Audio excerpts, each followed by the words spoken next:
ক্যারিয়ারে কোনো প্রভাব ফেলে, যদি এটা অন্য কেউ যদি ওনাকে কোনো ব্যাপারে কোনো ডিস্টারবেন্স তার হয় বা উনি যদি ডিস্টার্ব ফিল করে, আমি না ওনাকে সম্পূর্ণ 100% সেই ইন্ডিপেন্ডেন্স বা সেই সেই মানে আছে না ফ্রিডমটা আমি দিয়েছিলাম যে ভাই আমার জন্য যেন ওনার কোনো প্রবলেম না হয়। আমি ভাই কাউকে আমি না পারতো, ওখানে এত বাঙালি কমিউনিটি এত কিছু, তারপর আমি আমার মতো করে আমি যতটুক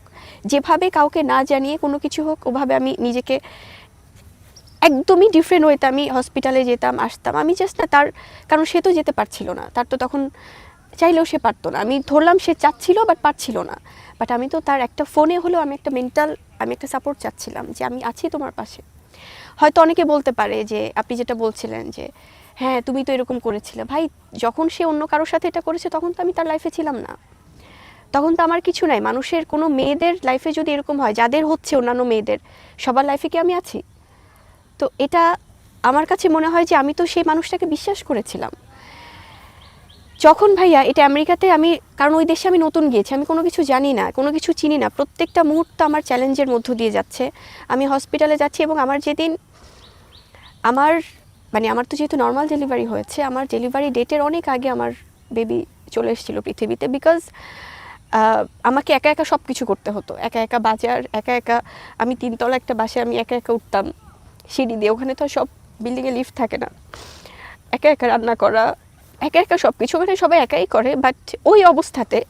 আমি জাস্ট একটা মানসিক সাপোর্ট চাচ্ছিলাম তার কাছ থেকে। আমি তাকে রিচই করতে পারতাম না এবং আমার ওখানে বসে আমি শুনতাম সে অনেক কিছু নিয়ে ইনভলভ, সে অনেক ভালো আছে অনেক কিছু নিয়ে, এবং নানান ধরনের আমাকে তো আমার তো ওই নাম্বারে আমার হোয়াটসঅ্যাপ ছিল, সব ছিল, আমি অনেক ধরনের টেক্সট পাইতাম, অনেক ধরনের অনেক কিছু, যে সবাই দেখছি এভাবে বলছে। তো আমার না তখন একটা জিনিস হতো কি ভাই আছে, আমি যে মানুষটার জন্য অনেকের ভুল বোঝার কারণ হলাম, যে মানুষটাকে আমি শতভাগ বিশ্বাস করলাম, যে মানুষটার পাশে আমি দাঁড়ালাম, যে মানুষটার জন্য আমি যে কোনো কিছু আমি তার সাথে আমি সবসময় ছিলাম, সেই বিশ্বাস থেকে এই মানুষটা আমার সাথে এরকম করলো, তার মানে কি আমাকে কোনো কিছু নিয়ে ভুল বোঝানো হয়েছিল বা আমাকে কোনো কিছুতে কোনো একটা কিছুর মধ্যে আমি পড়ে গিয়েছিলাম? তখন আমার প্রত্যেকটা সেকেন্ড ভাইয়া আমি জাস্ট আল্লাহর সাথে কথা বলতাম এবং আমি আমার বেবির সাথে কথা বলতাম। তখনও তো জানতাম না যে শেহজাদ বা ওকে আমার বাচ্চাটার সাথে আমি জাস্ট আমি একা একা আনমনে কথা বলতাম যে আজকে তুমি পৃথিবীতে এমন সময় তুমি আসতেছো, এত স্ট্রাগল একটা সময় যেখানে মানে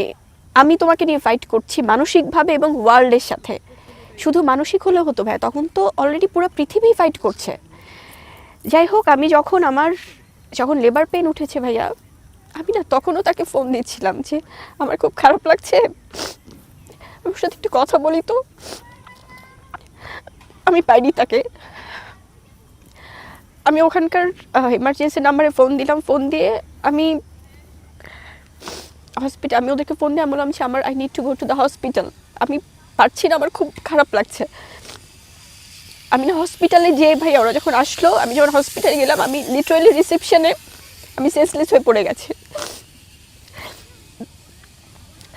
এবং সব কিছু মিলিয়ে আমার ওই সময়গুলো যেমন যাচ্ছিল, আমি কেন বলছি কিছু বিষয়, বিকজ তখন আমি ফিল করেছি ভাইয়া প্রত্যেকটা সেকেন্ড যে সে হয়তো কারো মাধ্যমে হয়তো কোনোভাবে হয়তো 1 মাস 2 মাস 3 মাস, কারণ আমি তখন 1 বছরের মতো ছিলাম, হয়তো 1 মাস পর একটা টেক্সট করলো বা একটা ফোন দিল বা কারো মারফতে 2-1 জন ছিলেন যারা খবর নেয়ার, সে হয়তো কারোর মাধ্যমে 1 মাস 2 মাস পরে কি অবস্থা। বাট আমার যে একটা সময় ছিল বা আমি যে তাকে একটা, এটা তো ওরকম না ভাইয়া সম্পর্কটা, এটা তো অন্যরকম একটা বন্ডিং। হয়তো কারো মাধ্যমে কিছু টাকা পাঠাচ্ছে বা কিছু একটা, তাও হচ্ছে যে নামমাত্র, কারণ তোমার ডেলিভারি কস্ট, আমি এক্স্যাক্টলি ভাইয়া, আর অন্যান্য খরচ এগুলো তিনি দিতেন না। এবং আমার ওখানে আমি এয়ারবিএনবিতে ছিলাম, জয় ভাই এয়ারবিএনবিতে ছিলাম, এবং এয়ারবিএনবিতে আমার ওখানে এই প্যান্ডামিক বা করোনার সিচুয়েশনের কারণে ওরা ডাবল করে ফেলেছিল, কারণ আমি ওখানে রিলেটিভসের বাসায় থাকলে তো ব্যাপারটা আরও বেশি স্প্রেড হয়ে যেত, ডাবল হয়ে গিয়েছিল কস্ট। সে হয়তো বা অনেক তাকে, কারণ হয় কি ভাইয়া আমি তো তখন মানে আমার জায়গাটা থেকে তো আমি আমার হাজব্যান্ডের উপরই ডিপেন্ডেন্ট থাকবো, দেখা যেত যে আমি না পারতে হয়তো আমার বাসায় বলতে হচ্ছে, এত কিছুর পরেও আমার বাসায় হয়তো আমার হেল্প চাইতে হচ্ছে, আমার বাসায় আমার সাহায্য চাইতে হচ্ছে, সে হয়তো নামমাত্র কোনো কিছু একটা হয়তো কোনো একটা অ্যামাউন্ট পাঠালো কাউকে দিয়ে বা বলল, এবং আপনি যদি বলেন আমি সেটা আমি চাচ্ছি না সে অ্যামাউন্টটা মেনশন করতে, সে হয়তো কোনো কিছু একটা পাঠালো, পাঠানোর পরে সে হয়তো টেক্সট করে দিল যে আমি আর পারবো না, আমি আর এসবে নাই, এবং তার ওয়ে অফ অ্যাপ্রোচটা এত এরকম যে আপনার নিজেরও হয়তো ইচ্ছা করবে না যে সেকেন্ড টাইম আমরা ওটা নিয়ে কথা বলি। এবং যাই হোক, আমি না তখন খুব আননোন লাগছিল আবার তাকে, যে এরকম কেন হচ্ছে। দেন অনেক বলার পর, অনেক রিকোয়েস্ট করার পর, এবং যারা যারা যে দু একজন হয়তো খবর নিত তারাও হয়তো তাকে রিকোয়েস্ট করছে যে ভাই আপনি এটা একটু ইয়ে করেন, আপনি কেন